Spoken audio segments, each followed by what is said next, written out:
Bonjour à tous, que le Seigneur vous bénisse. Soyez le bienvenu à notre café quotidien, à savoir 5 minutes pour restaurer. Oui, un petit café spirituel pour te donner encore de la force, de l'énergie nécessaire pour avancer et progresser avec le Seigneur.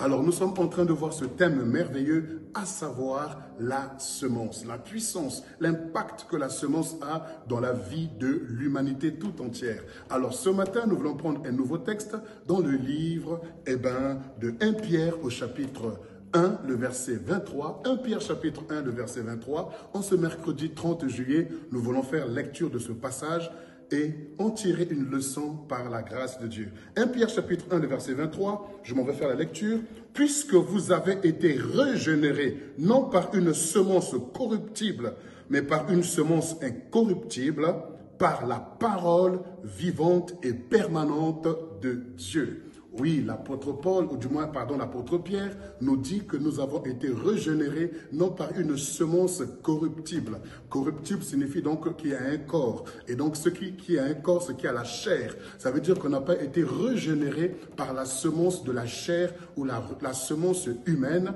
mais par une semence qui n'a pas de corps, incorruptible. Et donc, qui est la parole vivante et permanente de Dieu. Ça veut dire que nous avons régénéré signifie retrouver les vertus, les valeurs, les qualités que nous avions autrefois. La parole a la capacité de ramener ce qui avait disparu. N'oublions pas que Dieu nous a créés à son image et à sa ressemblance. Cette image a été ternie par le péché, cette image a été détruite par le péché, mais la parole de Dieu, qui est la semence incorruptible, qui a été faite chair, qui est habitée par nous plein de grâce et de vérité, cette parole nous a régénérés et nous a redonné l'image de Dieu, la ressemblance de Dieu. Alors vous devez voir, si la parole de Dieu, qui est une semence incorruptible, a pu faire ces choses, vous devez comprendre que l'homme est le fruit ou le résultat de la parole.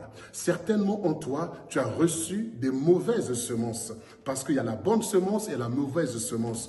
Rappelez-vous que le Seigneur a semé le blé et l'ennemi est venu semer une autre semence qui est livrée. Et les deux poussent ensemble et alors il y a comme un combat au niveau de tes pensées. Certainement que tu as reçu des mauvaises paroles depuis ton enfance par tes parents. Les parents t'ont insulté, les parents ont déclaré des mauvaises paroles sur toi. Ce sont des semences qui aujourd'hui, avec l'âge que tu as, ça produit en toi le rejet, l'abandon, le dégoût, la haine, la colère, parce qu'il y a des mauvaises semences qui sont en toi. La parole est une mauvaise semence. Les pensées peuvent être une bonne semence comme des mauvaises semences. Tout dépend comment est-ce qu'on en fait usage. Et certainement que ton entourage t'a critiqué parce que tu as un défaut corporel, parce que tu as un défaut mental, parce que tu as un défaut simplement. Alors ils en ont profité pour se moquer de toi, te critiquer, et tu as bâti ton existence sur une mauvaise semence.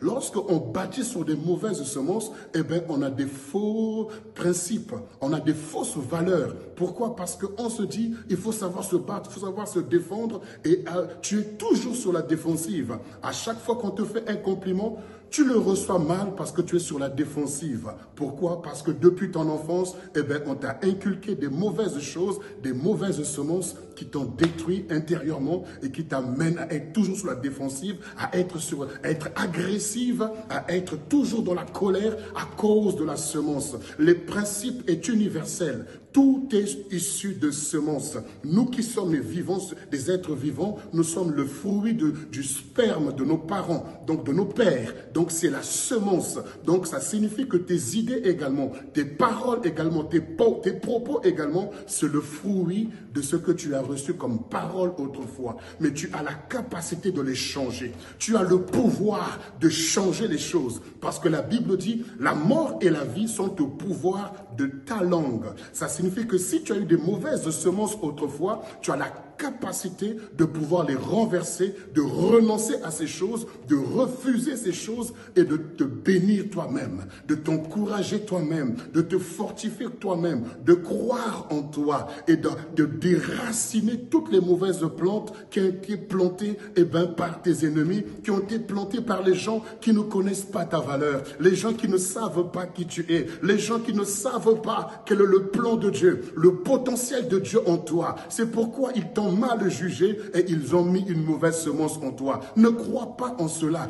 Détruis cette semence et déclare ce matin que tu es béni, que tu es prospère, que tu es fécond et que tu réussiras dans tout ce que tu entreprendras, que tu es une créature merveilleuse, une créature agréable à Dieu, une créature qui fera la différence et qui fera la gloire de son Créateur. Oui, sème des bonnes semences en toi, donne-toi des bonnes semences et libère des bonnes semences autour de toi pour ne pas reproduire les mêmes dégâts que les autres ont produits en toi. Ne répercute pas ça sur d'autres personnes, mais donne la vie autour de toi, donne de la bonne semence au nom de Jésus. Très bonne journée à toi et au plaisir de te retrouver demain à la même heure pour la suite de ce thème.